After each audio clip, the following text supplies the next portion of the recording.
But I didn't care about that ship as much. Yeah. It's okay. And it was still cute. And mildly disturbing, but... It'll happen. It's every man's dream to fall in love with their bully. That's a thing. きっと約束だよいつかまた同じ笑顔で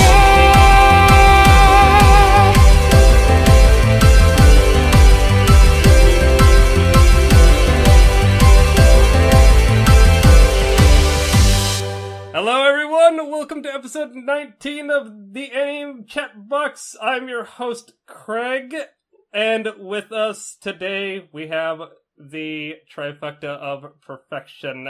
We have the producer, Cass. Hi.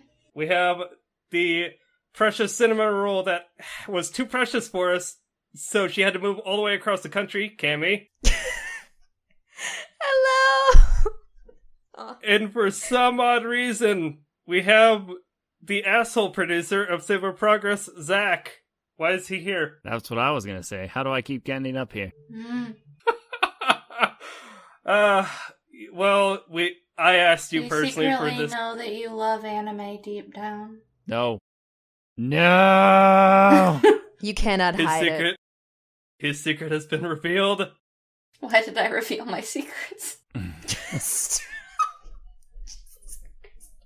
So, to summarize, we like anime, we talk about anime every single week, and sometimes we gather our friends to talk about it, and Zach being one of them, apparently. Apparently. Yeah, so, social links, let's get those out of the way first. Twitter.com/TheAnyChatBox. You don't have enough knowledge to social link with me. Oh my god. All the Persona 5. Oh, none of you have enough charm except Cammy, so I'm just going to talk specifically to her the rest of this podcast. Yes. Wow. As I said, Twitter.com/TheAnyChatBox. Follow that. Complete the set. Follow the host on Twitter as well. They'll be in the description below. And you can follow us for updates when we post episodes and what have you. You can also email us at anychatmail@gmail.com. Again, that is anychatmail@gmail.com. Zach, do you want to plug anything Save Our Progress related? Follow us at youtube.com/Save Our Progress. We post Let's Plays every Monday. We have SoundCloud, soundcloud.com/Save Our Progress. We're also on iTunes and twitter.com/Save Our Progress. I have my own personal Twitter. I'm not going to tell you. That's a lot of slashes. So many slashes. Plug. Also, more plugs. We are also on iTunes as well, Google Play, Stitcher, TuneIn, and SoundCloud. Also, if you wish to drop us some hot muns, hit us up on our Patreon. Patreon.com/TheNAChatBox. There are rewards there. You can look at them, you can peruse them, you can be in awe over those hot rewards. And if you want to send me some money, you can just slip it in an envelope and leave it at the location. I'll send it to you later. Don't have anyone follow you. It has to be around midnight specifically. Don't look. Just walk away. Why? Wait. Why midnight? Midnight Eastern or Pacific? Because Central doesn't exist. That is legit, man. Mountain time. Oh, fuck. Mountain time. the Twilight Zone of time zones. It could be any time. Am I 1 hour ahead or am I specific time? I don't know. Mountain time. Could be worse. It could be in Hawaii time. That's true. Fuck those guys. Wow. Disclaimer, if there's anybody from Hawaii who is listening, we love you, and please don't leave. Oh, fuck off. They To got my cousin beaches. Courtney, I love you. Don't listen to this episode. And you know what? That's going to be the straw that broke the camel's back. We're going to get the first email, and they'll be like, hey, so you're hating on Hawaii time. How dare you? Speaking of which, you can email us at andychatmail@gmail.com. Woo. Yeah. Anyway, moving on. Guys, I want to talk to you all today about comedy. Comedy is something very subjective. What do we feel about comedy? I hate it. How does that apply to the comedy and anime we end up loving/hating? Zach, I want you to start. I hate it. Ooh. Why do you hate comedy? You're a comedic genius. I The hate thing that laughter. I love most about how he just introduced that is he took every single topic I wanted us to discuss and shoved it into one sentence. Yeah, well, It's to prepare Man, everybody you need- for all the fun that's to come. yep, exactly. Honestly, read that in the script as, "Yo, here's a blanket statement. Go from there." But no, why is comedy so subjective? The way I always interpreted comedy, Western or Eastern, as it were, was it's very subjective in how stupid can someone perceive something. Case in point, Western-wise, me and Zach over here like a movie called Anchorman, while some others in this call do not like Anchorman all that much, because it's stupid. But comedy isn't necessarily always how stupid can something be. It can also sometimes be how clever can something be. I think that the main reason that comedy is subjective is just because everybody has a different sense of what is funny to them. You know, just ground it out that way. And for some people, it is more like you were saying, kind of balls to the walls absurdity, or it can be something that was clever. Mhm. You know, maybe like a play on words or something, or even there's just like relatable comedy where it's a situation where you can be like hashtag real life, man. Or hashtag bless. Yeah, Well, I don't know, man. That all seems rather relative. I don't wait, but I feel like I was subjective is making based a on the pun. oh, I was okay. making a pun. Pete would be proud of That me I was for trying that. to bring is up another comedy. type of dumb comedy. Gosh dang it! Gosh dang it! Apparently I failed, but I sure tried. No, Took her you are off the stage. fine. I have gotten like gradually stupider No. since I've arrived here.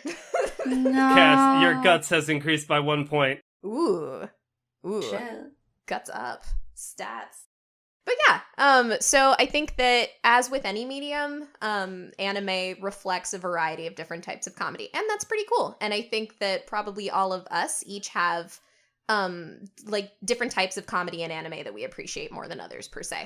Mm-hmm. I find that watching comedy, anime in general, has opened me up to a type of comedy that I didn't know existed, which is cultural comedy, Yes.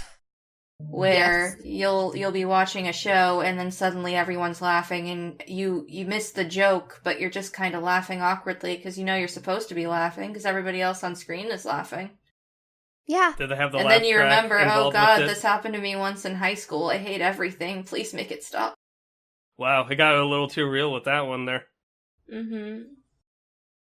Definitely, especially in anime too. I think that you see a lot of the cultural comedy. There are a lot of jokes, and I think I had this with the recent comedy anime I watched, where sometimes there's just this joke, and I was like, that was a Japanese joke. I would think this is funny if I understood the depths of Japanese culture. Mm-hmm. So I agree. Some of those I kind of just give a pass, so I don't necessarily laugh at, but I can be like, okay, that was just comedy that I do not understand.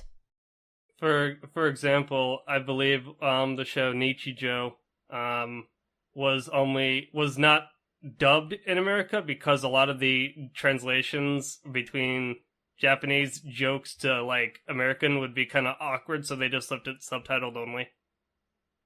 From what I understand, anyway. I don't know if that's legit or not, but it would make sense. But then again, like, Nichijou had a lot of stuff in it, not just cultural jokes. It was pretty balls to the walls weirdness. Very true. Very true. For sure. That's what I thought, like, a lot of anime came off as, like, referential as well. They like to parody stuff and do a lot of play on words. Mm-hmm. Which is what a show we're going to be talking about later down the line in this episode talks about, where it's just kind of, like, mixed subtle nods to, like, various manga or anime or video games and whatnot. Mhm. Referential. Mm-hmm. One of the biggest referential comedy animes, at least that I've seen, is Lucky Star. If anybody has not seen Lucky Star, that show is just an existent reference, like, in itself. Yeah, I'm gonna go over here. Cass, you don't like Lucky Star? I Why do you despise despise Lucky Star. It referenced Haruhi Suzumiya in it. Mostly because... Oh, this is actually probably a good example. Maybe we could talk about this, about things we like or dislike. The thing that I didn't like about Lucky Star is from the beginning, the humor in it didn't appeal to me because I didn't see what was so funny about somebody eating a piece of food for 20 minutes straight. Yeah, absolutely. And then I tried to watch a couple more episodes, and it was more of that, like, very bland, dry humor that just doesn't appeal to me. Yeah. It was essentially legit it didn't even feel like funny comedy. It just felt like But to some people, that's probably hilarious. But to me, it's just like, and it's not just with Lucky Star, but when I watch something and I'm like, well, I'll never get that 20 minutes of my life back. It makes me very mean towards that particular media. And that's not even just Lucky Star or just anime. I get that way with lots of stuff that I watch or play or do. I think that's totally fair, though. I think in general for me, too, like, I didn't necessarily watch Lucky Star to laugh. I was mostly like, I'm a sad college student and I need some distraction, so I'm going to look at these pretty girls that talk about anime and stuff. But the only parts that really did make me laugh was mostly prime examples of when the voice acting was really good. There's like a very bipolar character in a couple skits, and whenever she just like flip her lid, I was entertained by that. But like, I agree with you. Like, talking about the methods of eating a chocolate cornet is not very funny. And I also do think that you, at least from my exposure to anime, that sort of like extremely dry humor is something that I find more in anime, or specifically maybe like Japanese media, than I see in Western depictions of comedy. Mm-hmm. You've been pretty quiet, Zach. How do you feel?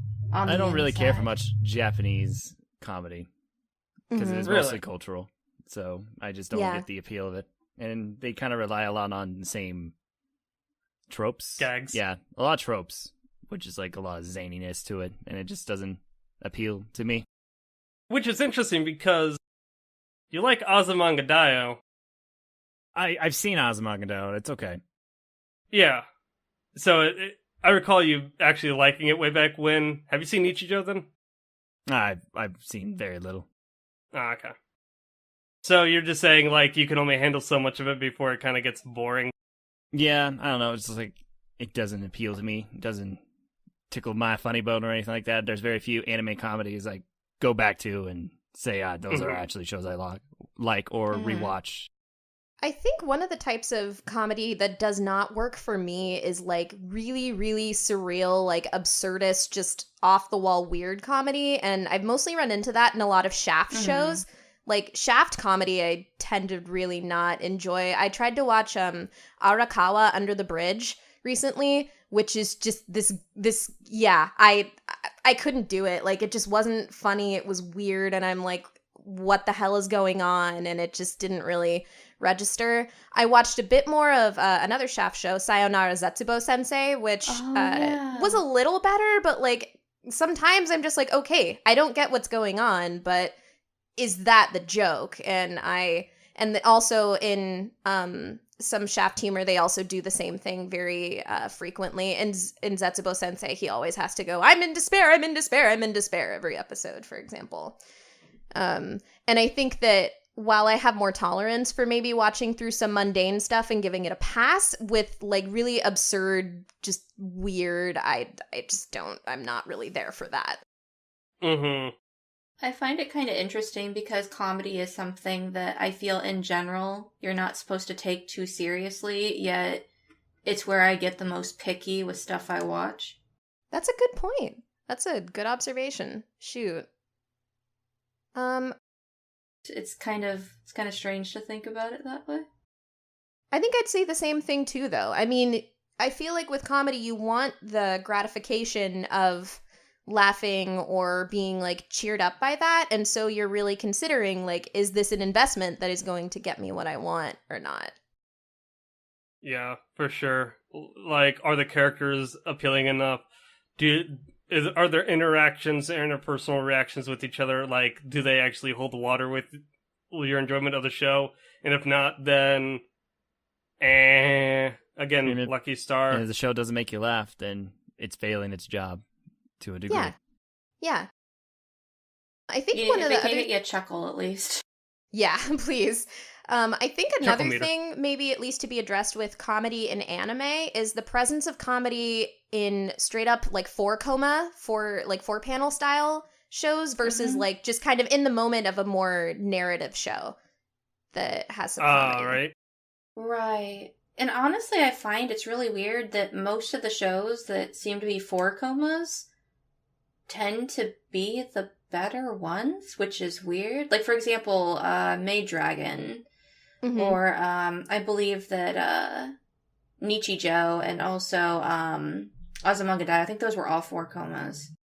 I believe so, yeah. And those are probably arguably some of the more fun comedies I liked. Or Dana ga nani o itteru ka wakaranai ken, or wakaranai for second and second season, or I can't understand what my husband is saying translation. Like that is probably my favorite one. And there are even some shows that are based on more of a 4-coma style, even if they're not necessarily as bluntly expressed. Gekkan Shoujo no Zaki-kun also relies very much on like a 4-coma style, interestingly enough. The anime made it a bit more narrative, but when I tried to read the manga, I like couldn't handle it because it was so 4-coma-y that... Oh, really? Yeah. So, was it like too fast of jokes or something like that? Well, yeah, I wanted more of like the full story of like with the characters, but you have to kind of gradually get it through all of the 4-comas. So. Gotcha. Yeah. Which, to those who don't know what a 4-coma is, yes. Cammy. Oh, yeah, sure. Sorry, I thought you were going to take that. No. Yes. You Zach clearly knows. You introduced it, so... 4-coma is just like a 4-panel style manga. So think more to American comics that show up in the Sunday Funnies, where it's a small amount of panels that, you know, you read. I think with 4-coma, you usually read it vertically, but I'm not sure. So it's just 4 panels usually to tell like a singular joke or a very specific joke. And so in like Maid Dragon's example, that's why a lot of the show was compiled of like little 3 to 5 minute skits. That's maybe the best way I could describe it. Well, having like a through line, one major plot with the skits peppered around on the sides. Mm-hmm. I have a question for everyone here. I don't have an answer. You should have an answer. Does anybody else here, because I feel this way, I talked to Cammy about this briefly, but do you feel that comedy is something that you enjoy more so when you're watching it with other people? We did have this discussion.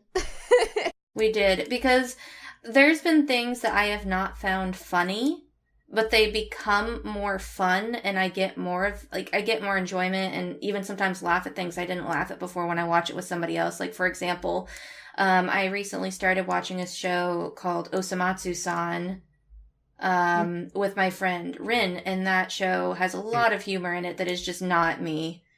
If it had been something that I had been watching, like for the podcast, for example, I probably would have failed it after 3 episodes. Right. But because I was watching it with her, I made an investment, and I've actually found some stuff in there that I actually enjoyed. And then some of the stuff that I'm like, oh, I know I would never actually laugh at this if I watched it by myself. Just the fact that she was there made it more funny. I think that's absolutely true. I would definitely say the same goes for me. And yeah, sometimes it's even just from the other person's reaction. Like, even if it's slight, if you guys are kind of mutually on the same wavelength, things can get more funny, or you can appreciate it a lot more. I mean, in the end, laughter is contagious. What was that? In the end, laughter is just contagious. Yeah, for sure. That's a good way to encapsulate it, I think. Oh God, it's spreading. Oh no! No, I was gonna say, yeah, I agree. Typically when people recommend me stuff, aka Zach over there, he knows my sense of humor. He knows what I'm into, really. When it comes to a lot of like Western stuff, sitcoms and whatnot. So like, just to name a few examples, like Brooklyn Nine-Nine, New Girl on Fox, stuff like that. It'd be like, yo, I know you would like these because it has these actors, it has this sort of style to it. It's really good. Watch it. You'll like it. And occasionally, heck, if you sit down and then you watch it together, you're sure to have a good time. So in other words, Zach recommends you something and you're like, yeah, that's cool. And then you watch it like 2 years later. Yes, essentially. That's how it typically happens. Yeah, sounds about right. And I don't know if anyone else could really vouch for this, but one other thing I like about watching comedy stuff with friends is that then I will refer to those jokes and make them inside jokes with said friends. Like, like ore wa Jaku da, or, something like that. Or how about maybe you chill? Yeah, exactly. Just things that I can then share with people and bring up again. That makes it really Hashtag valuable History for of me to Japan. watch comedy with people rather than just myself. All the SpongeBob references I make with Craig. Do you Really? really? I don't think I've heard any Really? before. They're like We're brothers, brothers. but closer. But closer. Oh, God. Soiled it! Soiled it! No. Soiled it! Soiled it! Why did we open Pandora's box? Why did I tell How my tough secret? am I? How tough am I? Yeah, how tough are you? Got a bottle of ketchup? Sure. It's on! Even now, for anyone that heard Cassie say the secrets thing again, she's making fun of something silly that I said pre-recording. So see, the Yeah, power of it's- inside jokes is real. And now it's going to be a forever inside joke. I'm going to get it printed on a t-shirt and send it. Jeez. Is that going to be merchandise in the making? Oh, good God, no. I have no money. But we could have money if you support us at www.patreon.com/theandychat. Shameless. Plug, shameless Man, plug. this show's full of plugs. It kind of is. There's a lot of holes that need to be filled. The whole comedy. I'm so sorry. That is I don't know what kind of comedy you would call that, but Moving on. It's Ooh. subjective. yeah. Believe in your friends and they will not steer you wrong, or they will steer you wrong intentionally into a dumpster fire. Hmm. I like dumpster fires. Mostly because I've become accustomed to them. Oh, no. You want to know something that's not a dumpster fire? Mm. Mm? The show that we're going to be talking about today. Oh Segways. my God, was that a motherfucking segue? That was a motherfucking segue, dog. Holy shit. You did it, Craig. I'm so proud. You did it all by yourself. Thank you. The show. Danshi Koukousei no Wait. Nichijou. Wait, aka... Koukousei. Craig, What? I think what? you mean Danshi Koukousei no Nichijou! Ow! I'll have her introduce anime from now on. She has it far better than I do. AKA Daily Boys. Daily Boys. AKA Daily Lives. Daily Boys. AKA The Daily Lives of High School Boys. One of AKA these things Nichibros. is not like the Yes. others. One of these things just doesn't belong. The fandom called it Nichibros at a certain point. Did they? I thought that was an inside thing. Or was that the subbers? I can't remember. I think it may be the subbers at that point. Who cares? It was referred to whether locally or in our inner circle as Nichibros at one point, because shortening things is what the Japanese love to do, and it's rubbing off on us. It's true. The studio, obviously Sunrise, they got to power the Gundam somehow. The Gundam franchise. They've obviously done shows like Gintama, which will never fucking die. Well, the manga's supposed to end at some point soon, so. Oh, well then there you go. If it did. I thought it ended already, actually. I will Google it. Hold on, this is what I'm here for. Keep talking. I'll let you know. Though, side note, the director, Gintama, also directed this show. Oh, that's Shinji rad. Takamatsu. Yeah, he did like the first 100 episodes of Gintama. Also did this show. Also did that other Sunrise show involving like male magical girls. Oh, I Wait, know what you're Sunrise talking did about, the Magical maybe. Boys show? I think I so. believe so. You Huh. can look in. Let's find out. Hold on, I can only look up one thing at a time. Don't quote me. I got Magical But Boys. I know he got did it. direct it. No, the manga is still ongoing. There we go. Okay, cool. Sunrise also did Love Live, Love Live Sunshine, and Excel World. See, they went from comedy to idols in order to power their Gundams. He also directed a Gundam show as well. Which Gundam? Gundam X. I love how I type in Magical Boy Show and I get the actual name of this thing. Which, by the way, is Cute High Earth Defense Club Love. And it is by Studio Diomedia, or Diomedia, whatever. Yeah, Diomedia did it, not Sunrise. But it may have been directed by the same person. That's what It I'm is looking definitely into. directed. I can confirm that Yeah. much. Yeah. Yeah, and it is. So, same director, different studio, but who gives a shit? In other words, he Cool beans. touches a lot of different things, which is interesting. He's got some talent. He's got a comedy bone in him. Because I think he also did School Rumble as well, actually. I love School Rumble. Anyway, what else was I gonna say? Craig, so this isn't Hi. a recent anime. Can you tell us why we're watching such an old anime today? Oh yeah, I forgot to mention that at the beginning of this episode. So we've done the host choice last time back in March. We did Gundam, which Zach was there for as well. Gundam Build Fighters Try. Oh, so boy. now It was was not Gundam Build Fighters Try. I refuse. Oh, sorry, Gundam Build Fighters, I refuse the to better talk show. about Gundam Build Fighters Try. We don't talk about that show. Is it like Fight Club? We don't talk, no, about it. Don't No. try it. Don't try Oh, god damn it. it. Comedy! So basically, it rotated to me, and I wanted a short show, kind of like lighthearted to introduce people to, and this is why I roped everyone in to watch this one. Synopsis reads as such.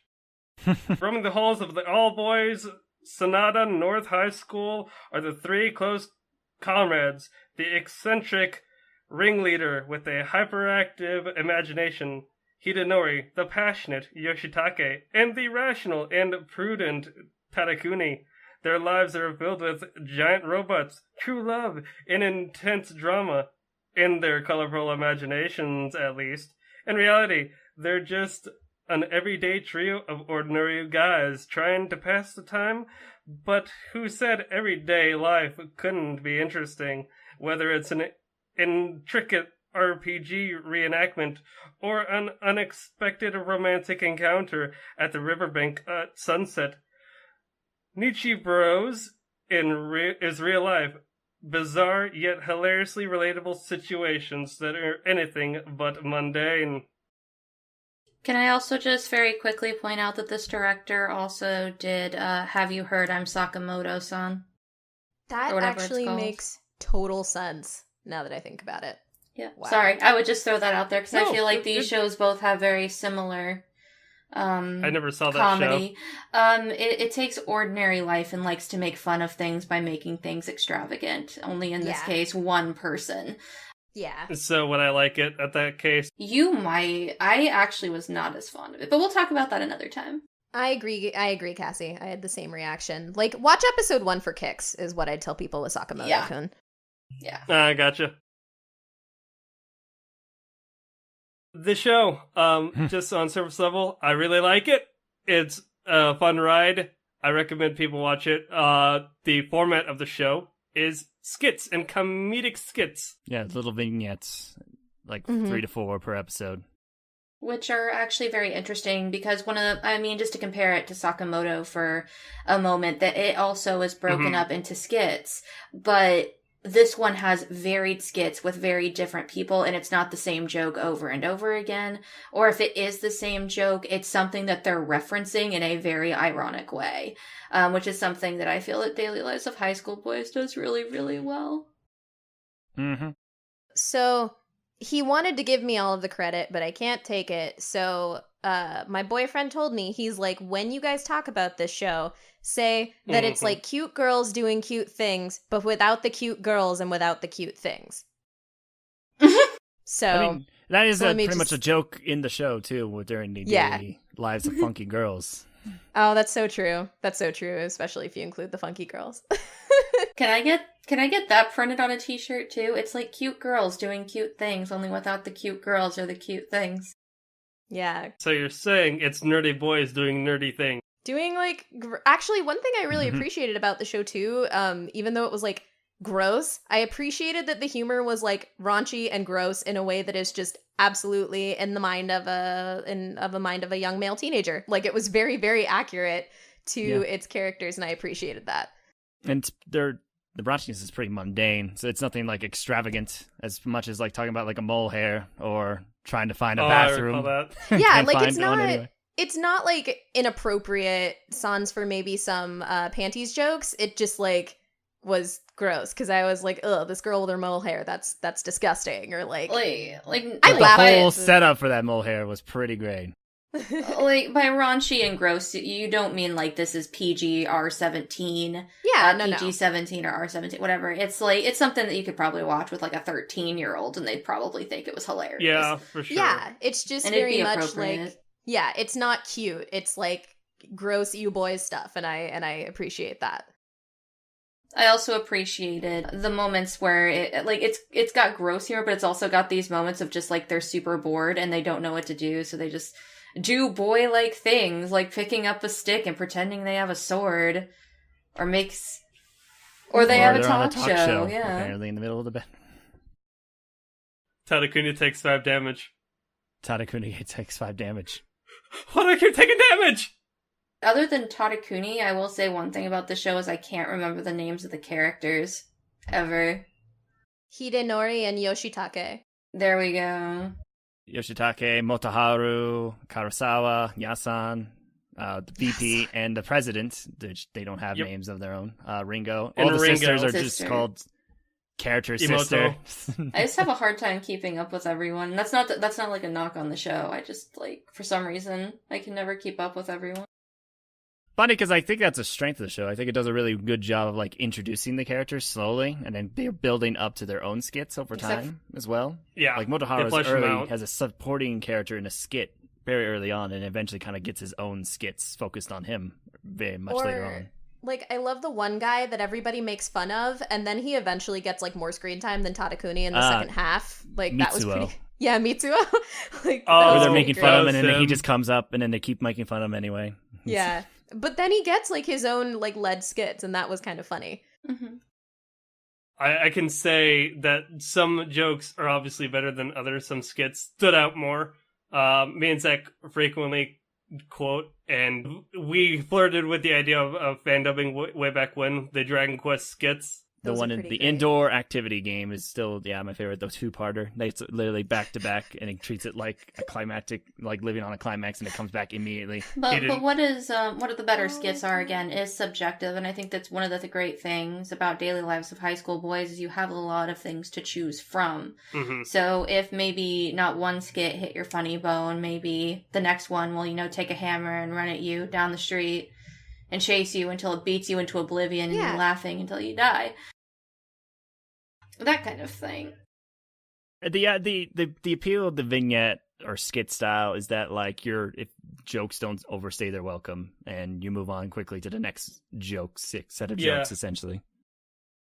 Yeah. I think for me, the only time that really ran into an issue, and it was probably just, like, my, again, subjective stance on comedy, is that there were some episodes where I was like, I didn't find any of this funny, but then I would run into episodes where I was like, this entire episode Now, did was you gold. watch this by yourself, or did you So watch it it with was- your boyfriend? I watched it with Okay. I watched it with Get, which made it Right. a lot more fun. And Yeah, so right. I guess I wouldn't say entire episodes didn't land, but there were a lot where I was like, that's a heh for me. But then I think it was like episode 7 was one of the best things that I have ever seen because I just loved every single joke. So it was grab bag, but it was also fun that way because I could be like, oh, well, I wonder what I'm going to get out of this episode. So I appreciated that. And I like the sense of continuity the show creates as well. Like, it makes past references to itself. It continues forward with storytelling. Or, like, it does have its, like, weird lore. Like, how they set up, like, that in the daily lives of funky girls, they set up Habara as this, her backstory being, like, the archdemon of East Yada Elementary. And then they got to get all the popular kids from 1st to 4th grade to go take her down. Oh my gosh. That art change was really, really wonderful, too. I love how the art varies to just accent like some of the comedy extremities. Hidenori's expressions are just wonderful. Yeah, how he becomes more defined and more shadings on it. And And he just had so many like ugly faces where he's like biting his lip or something, and I He's would the just brown-haired die. one, I right? just- Yeah, Hidenori. Okay, yeah, I Yeah, liked he's him my brown-haired glasses. favorite. a lot. absolutely probably my favorite I loved character. him. But yeah, yeah. the most skits. I I also loved his Yes. interactions with Literary Girl, but I'm also really super biased because I loved her skits overall the most. They were my favorite as well. I don't know why. That but also they has a were. continuity into itself with the literary girl. She has a story arc with her skits every episode. I think a mark of how like wonderful and how successful the Literary Girl skits are is that you can go on YouTube and there's an entire like 18-minute compilation of just those skits as a narrative. And it's got like a ton of likes and a ton of comments and stuff just for that alone. So I think that also marks that it's one of the more successful skits. Nice. Another one that you can also find on YouTube that's really popular is the game one that was it Zach that you brought up? Yeah, the two-parter? Yeah, the two-parter that's indoor also adventures uploaded. one. Yeah, there is a sense of, like continuing to like sense of continuity, like how Tadakuni kind of like phases out of the show, like you pointed out earlier. Yeah, and even kind of like acknowledges in the show, like throughout, like he's slowly and less involved in skits. He talks less, and he even has skits where like my friends aren't talking to me that much anymore. Yeah. Or he's not there for significant events, even in his own family life. Like when his sister is having problems with the boy, and every other major character is there except for Tadakuni. Yeah. And then they acknowledge at the beginning of another episode. It was like, have you seen Tadakuni? Yeah, it's been a while.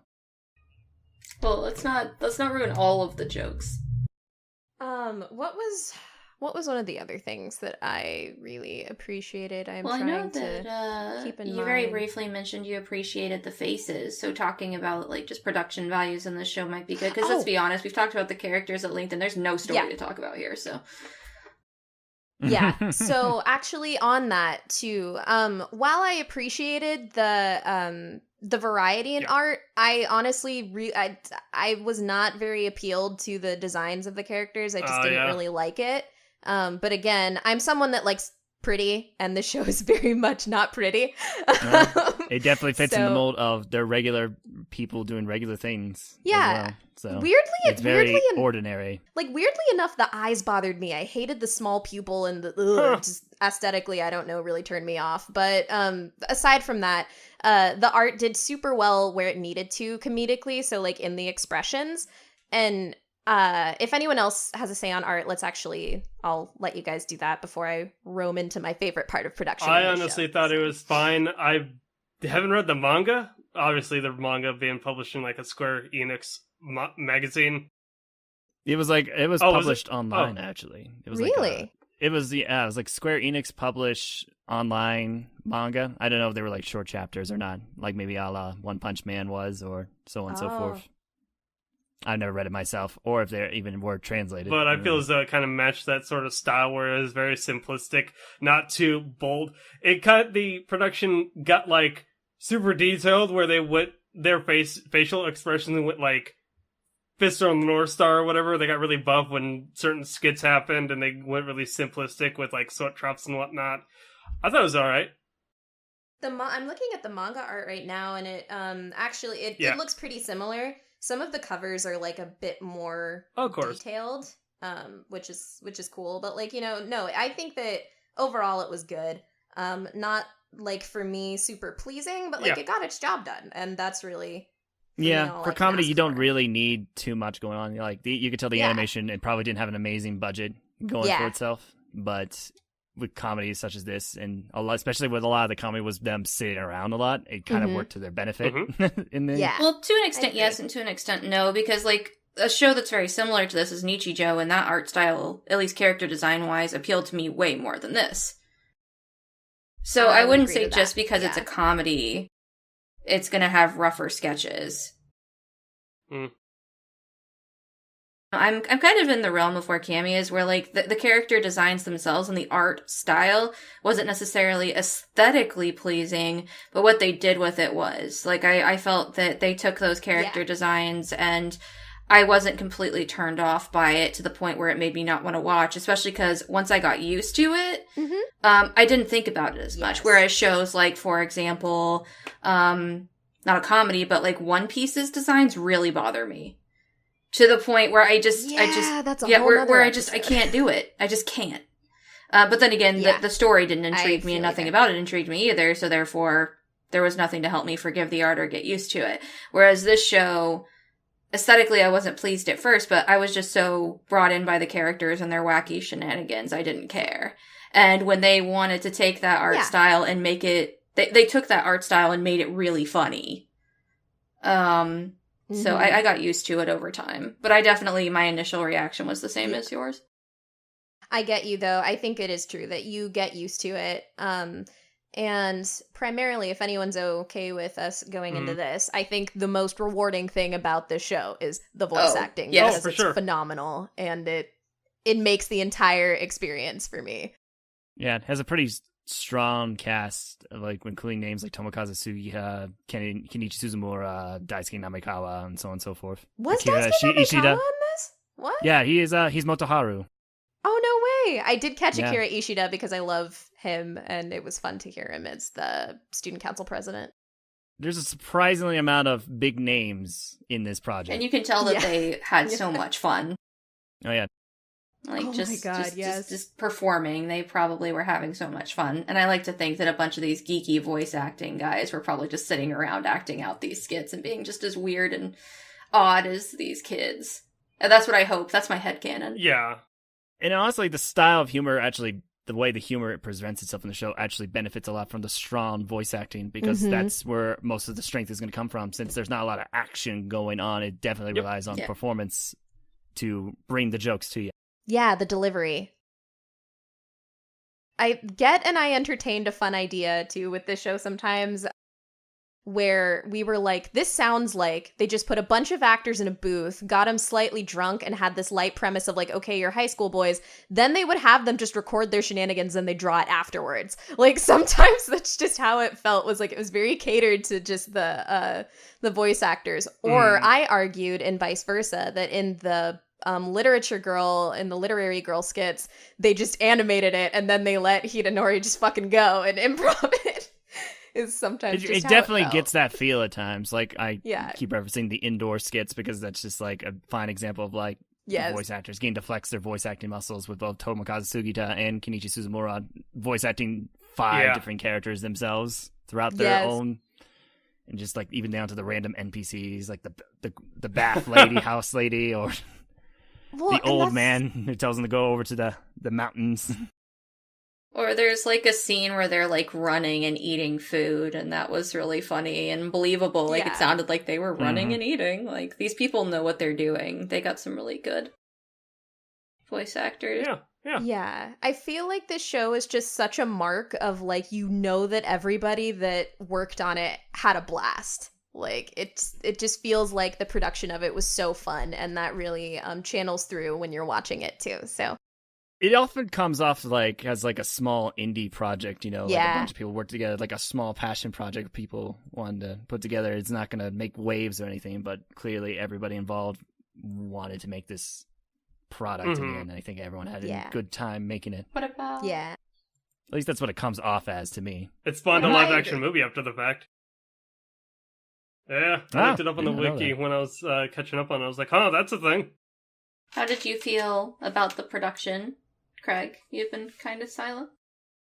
Well, basically, I'm with Zach, really. I mean, I said on the character, it got, like, the character animations and whatnot, while not being necessarily as, like, high a budget as, like, say, a Nichijou with Kyoani, the delivery and the setting of the interstitial skits actually carried it over, and you kind of got used to it. Like, essentially the show premiered in 2012, and I just caught up on it a little bit today in order to refresh my mind on it, and I'm like, oh yeah, I do recall that the animation looked like this. You know what? I'm used to it. It's not like Garbo. Obviously, like, we can't say how the budget was for the show, but as Zach said, they let him go in the recording booth, and then just Tomokazu Sugita voiced 5 NPCs, and he was just like voicing falsetto females and buff boys the entire time. What I was about to say, I meant specifically the voice acting, like production, like how you felt about it. Yeah, like I said, I thought it was fun. Cool. Trying to think of like what else to say about it, because to be fair, like that's really what carries the show, and what it is the characters and what the characters do. Music wise, I guess it wasn't really that crazy. It uses the same couple tracks over and over, but it kind of creates like a familiarity. You know, it paints the world. It's definitely not something where I'm like, I'm gonna go down the soundtrack later. No. I would definitely say not, but I do listen to the ending. Oh, the ending theme was great. This is true. Which almost essentially is a skit in itself as well. Very want to true. know what happens Very, very during true. said skit, considering they don't. There's a bear. There's a guy with an afro who throws hairballs at people. Man, I really want to know what that. So play that is. one was interesting because in that character's design with the where he throws the hairballs, like to me, I was like, oh, that's Spike Spiegel. It's Cowboy Bebop, whatever. But then gets like he's throwing armpit hairs. It's a reference to Boba Boba Boba Bo with his nose hairs, and I'm like, what is it? So I don't know. Who knows? Yeah, who Ew, knows? armpit hair. The nose. Gross. Oh, I will mention, and this is Okay. just a personal thing because I like female characters. I was honestly pretty happy with the amount of female characters that were in a show centered around high school Do you boys. like Ringo? Mm-hmm. It has they take a weird, like, honestly absurd take on females in the show. How they're like over dramatized to a degree, where they're always yelling and hurting people, So angry. Yeah. and calling each other out, even to each other. Or like that whole episode where like one girl is teaching them to act stupid because that they're not cute otherwise. Oh, yes. Yeah. It definitely was a weird approach to take, but it was definitely fun For sure. and I appreciated it. I think it creates like a weird dynamic because the show is pretty lax for the most part, and so having this opposite side where it's focused on females is more absurd and out there and loud and crazy to a degree, and then all the other characters, males, are kind of like pretty lax and have most of their quote-unquote comes in their weird soliloquies and for sure. monologues. Yeah. So it's more internal, while females are more It's a good external. I contrast, guess it's probably a if you good way think about to it. explain it. That's Like, a good way I guess to it's put more, it.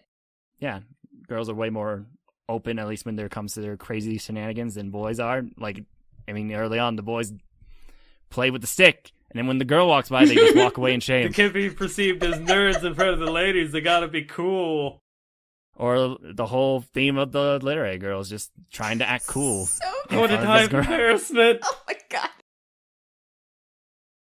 Oh yeah. Overall I liked that. There was a reviewer who actually, it was a couple weeks before I started watching this for Host Pick. He ended up reviewing Daily Lives of High School Boys. That's Tony Watley, the Black Critic guy. I like his stuff. But he watched it, and something that he wouldn't knock on the show, but he considered a missed opportunity that I think is a really good point, is it would have been fun if we at least had one skit that involved an encounter between our three leads and then like the funky high school girls. Like that would have been a good opportunity for some like It's good weird, comedic right? gold. Because they did appear, like the blue-haired one did have shared a scene with Yoshitake during the school festival one, and it did create like a weird, like awkward tension between the two. But it was very early on, so the characters weren't well developed. At least the girl wasn't as well developed in her personality as Yoshitake was, so it's easy to miss.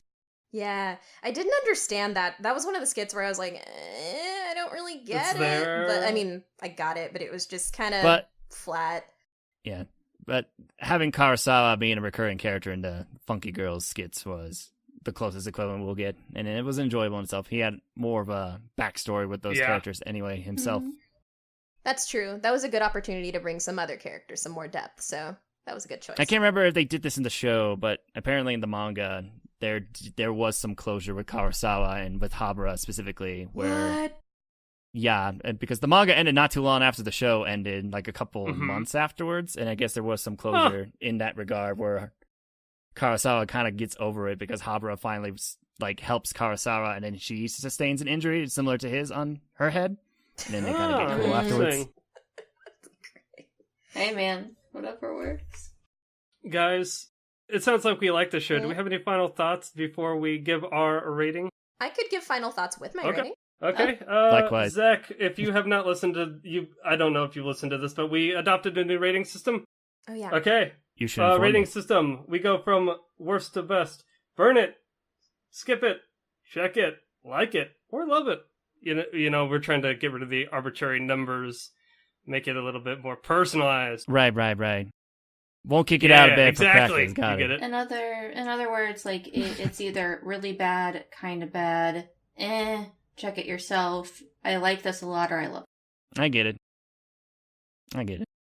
I would give it a happy face and a star sticker. You tried.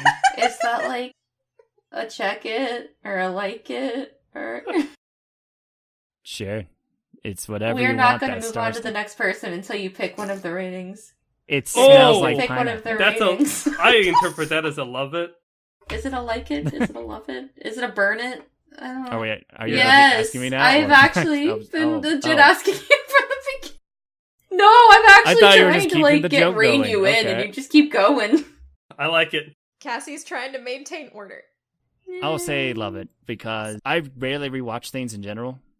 This is and most things I just kind of watch it once, but one of the things I really enjoy. I've seen the show 3 to 4 times already, and that's not including random times I just look up a certain skit when I thought of it on YouTube or something like that. So if you included those sessions, who knows how many times I watched the show at this point? But That says something, considering, as you said earlier, you're not one to rewatch things more than once. So rewatch things, and I'm not a big anime comedy guy. I watched maybe 2, 3 shows that I actually enjoyed and came out of like, hey, I like that.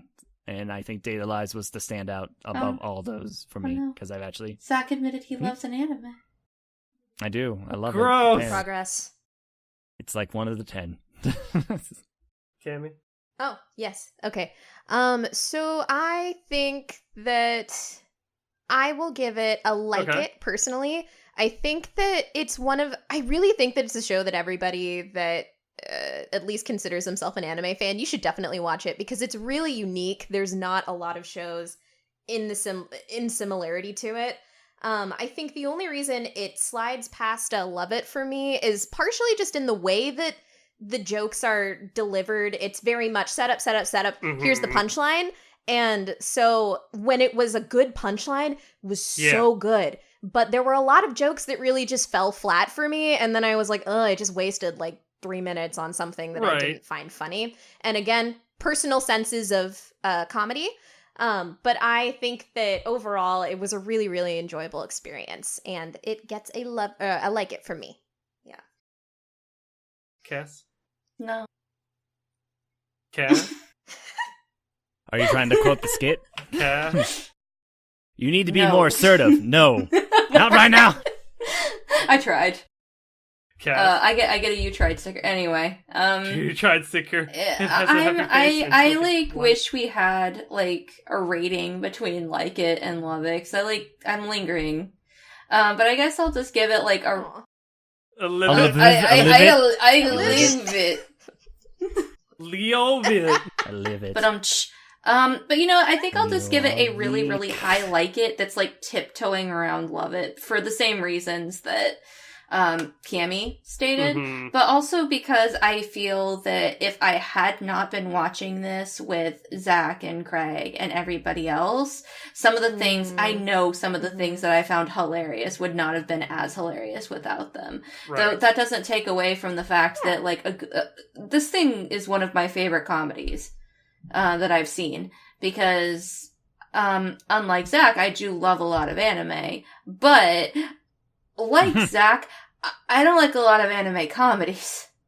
So that's where I tiptoe around that line, because while I really, really liked this show, if I could rate it on just it being a comedy, I'd probably give it a love it. But in terms of an anime review, I'd probably just give it a like it, if that makes any sense. So I'll just stick with a very high like it, with my foot tiptoeing over to the other side. Like so I'm kind of standing awkwardly there. Nice. Like it plus. Like it. There we go. So is that like a moon sticker? Yeah, or... it's like a really cute moon sticker with a scratch and sniff option. What does it smell like? And it's cheese? What You're an right. awful smelling sticker. Who wants a cheese sticker?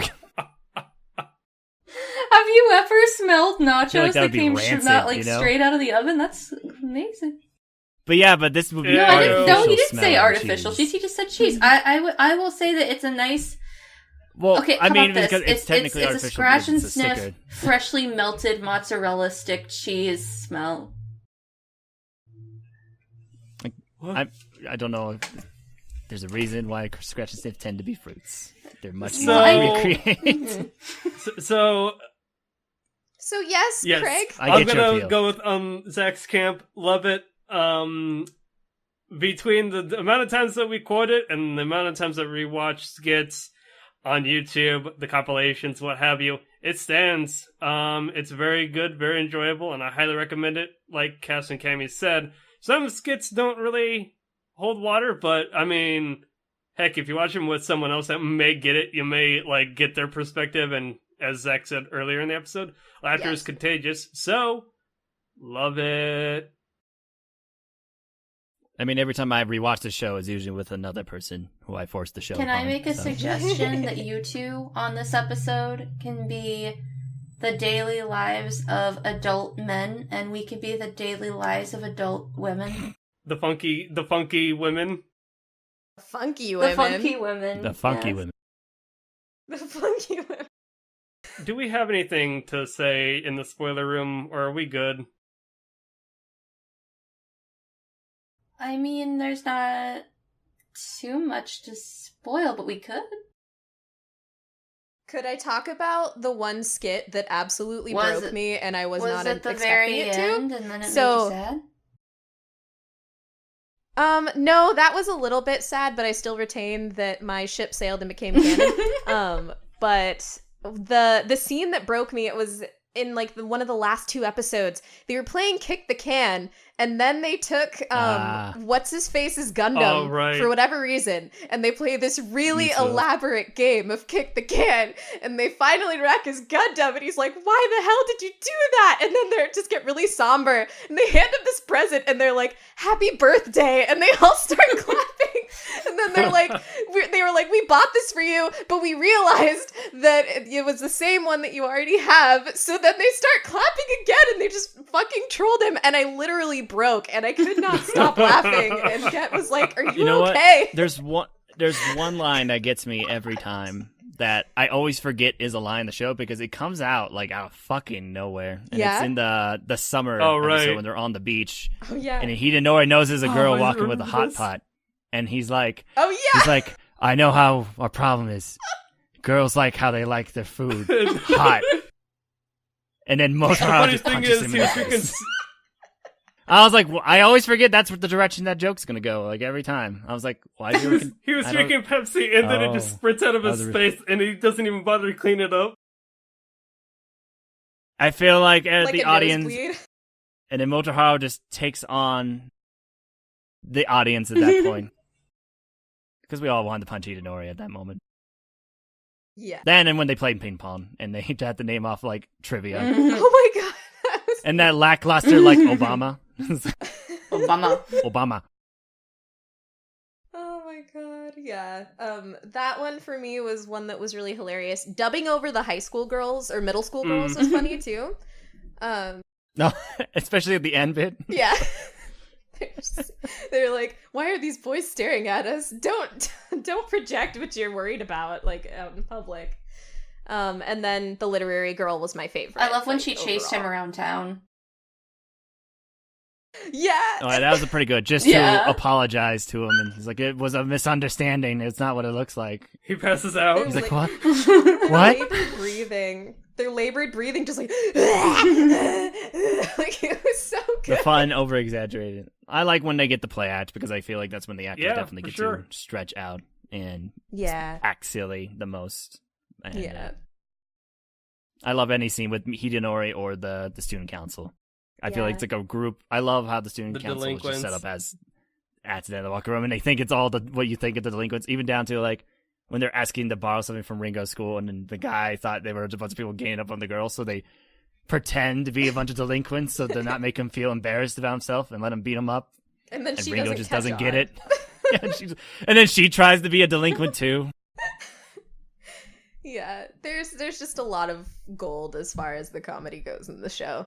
I liked a lot of the like little tiny things that happen with the student council too, like when she was trying to ask for a compliment from the president or whatever, or ask them, or the one you guys fan dubbed for me. Yeah, she was asking them if they were and shorts. then like they and they try to like pause her. You know what?